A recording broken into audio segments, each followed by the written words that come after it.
Now, your first alert forecast with meteorologist Corey Thompson. Thanks, Joe. And he's right. The side effect of all this very quiet weather we've had recently is some pretty excellent weather to get out and about. Now, the unfortunate side effect of that quiet weather is the dryness that we've been experiencing. Burn bans continue across much of the TV9 viewing area north of Interstate 80. A couple exceptions, Marshall, Tama, Blackhawk counties, as well as Jones, Allen McKee. But many other areas have that in place. A combination of some stronger winds, certainly very warm temperatures as we head into the weekend, and still fairly dry air does make the risk of fires getting out of control a little bit higher than usual. So we do want you to think about perhaps avoiding those outdoor burning situations as you head into the weekend, or at least doing them at times where the winds are lighter. Now, that, of course, is if you live in an area that is not under a burn ban. If you do obey those, remember that could be result if in a simple misdemeanor rather, if you are caught and they decide to enforce that ban.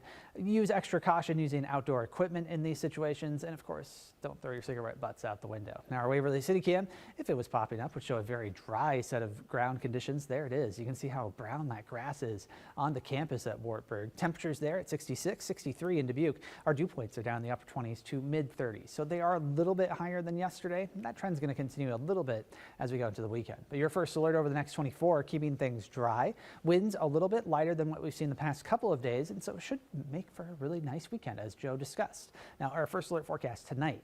41 in Cedar Rapids, 45 in Charles City. A little bit warmer to the northwest. Mostly clear skies expected, and those winds tapering off a bit. Your forecast tomorrow also involves 70s. 74 in Maquoketa, 76 in Charles City, 77 in Oskaloosa.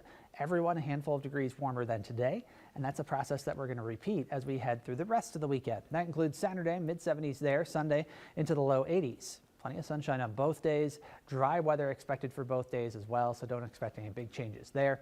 5-day forecast in terms of winds. Pretty good wind coming out of the south for several more days, but then it's Wednesday when they start to switch. Coming from a northwesterly direction, pulling in some cooler air and sending our temperatures lower, but that will actually be a fairly temporary situation. We look at the very tail end of the month, October 25th through the 31st. Climate Prediction Center has the eastern two-thirds of the United States, anywhere east of the Rockies, very favored for above normal temperatures to continue.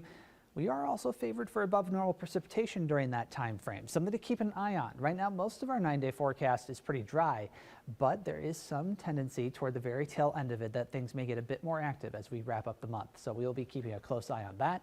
First alerts to it when those rain chances become a little clearer between now and then. Now, there's that dip in temperatures going down to the 60s for the second half of the work and school week next week, but overall, staying above normal for most of that. We're not going to see a drastic swing there.